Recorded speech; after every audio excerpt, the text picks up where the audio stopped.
Everybody, Scott Hogan coming to you here from the Scott Hogan Golf Performance Center. Wanted to go over today that shot that everybody loves to see on TV and everybody wants to hit. It's one of the shots that almost everybody asks me when we're talking short game how to hit it. And that's that low chip that spins a lot and then checks up on the green. So we want to go over how we hit that today so you can hopefully hit the ball on the green more often, know exactly how it's going to react when you hit the green, the ball that is, and be able to chip it closer and hopefully shoot lower scores.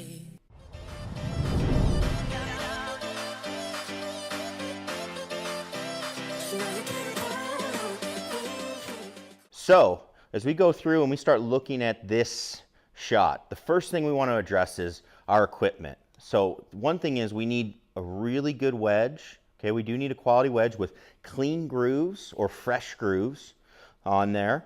Most pros, they go maybe a week, maybe 2 weeks without before they go and get new wedges or get at least the grooves resharpened. So they're playing with very, very fresh equipment at all times when they're hitting these shots. The other thing they use is a quality golf ball. So we're going to be hitting this with a Pro V1, and that's a big deal because the cover's soft enough.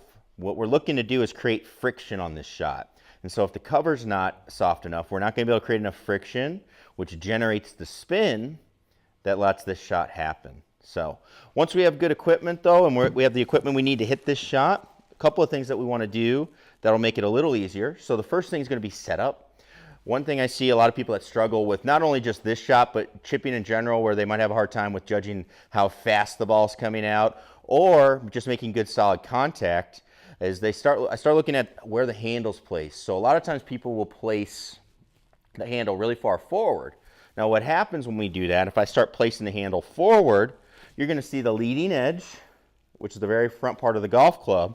You're going to see that starts to get digging into the ground or touching the ground. When you swing, it's going to dig, and it's going to be really hard to make precise, really centered contact, which is the number one thing you need to do to hit this shot well. You need to make really good contact with the golf ball.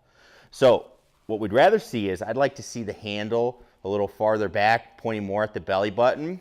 What happens when I do that is I get the bounce engaged. So you're actually going to see between the front of the golf club and the ground, you might see a little bit of a cushion of air there. That's a good thing. That means we're going to be getting the bounce of the golf club involved, which if you look at your wedge, there's a very low point of your wedge on the back side. That's called the bounce. That's what you're looking to have touch the ground, and it's designed to do exactly what it says, which is make the club bounce off of the turf. You can do this from the sand, that's what it's meant for, but also when we're chipping on these really, really tight lies, it can be very helpful to use, and this is definitely a tight lie. So we want to get a good setup. We're looking to get the bounce engaged. All right. From there, as far as stance width, I prefer a narrow stance, about a club width. You don't need that though. You can be a little wider. Again, all we're looking for is really precise contact. So you want to have a stance that lets you determine where the radius of our swing, where it's going to bottom out and hit the ground or the ball. All right.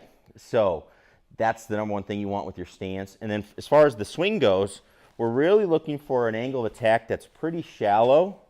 So as I swing these through, I'm really looking to keep two things happening. One, I want to brush the ground. I don't want to really thump too hard into it.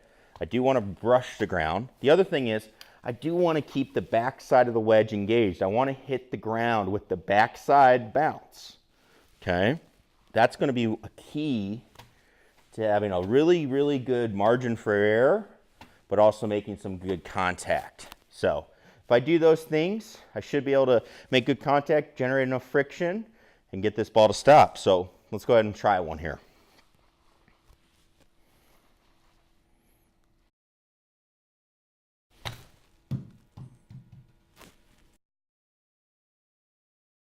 All right, so we hit that shot. You can see that ball came off nice and soft. It hit the ground immediately. It checked. It just bounced straight up in the air. That means I got good contact. You can even see, you might have heard, I did brush the ground just a touch before the ball. That's okay. That's one of the reasons we want to have the bounce engaged. It's because if I don't get it just perfect, I do have some cushion for error where I can actually still make really good contact because I'm using the correct part of the wedge. So As you go through, again, equipment, really, really important to being able to generate enough friction for this shot. But from there, it's about taking a good setup, having a nice shallow angle of attack, and really making precise contact that's going to make sure you can generate that spin, get the ball to stop. You'll be able to judge what the ball's going to do on the green, get it closer to the hole, hopefully shoot lower scores because of it. So give it a shot, try it out at home. Hopefully it helps you shoot lower scores.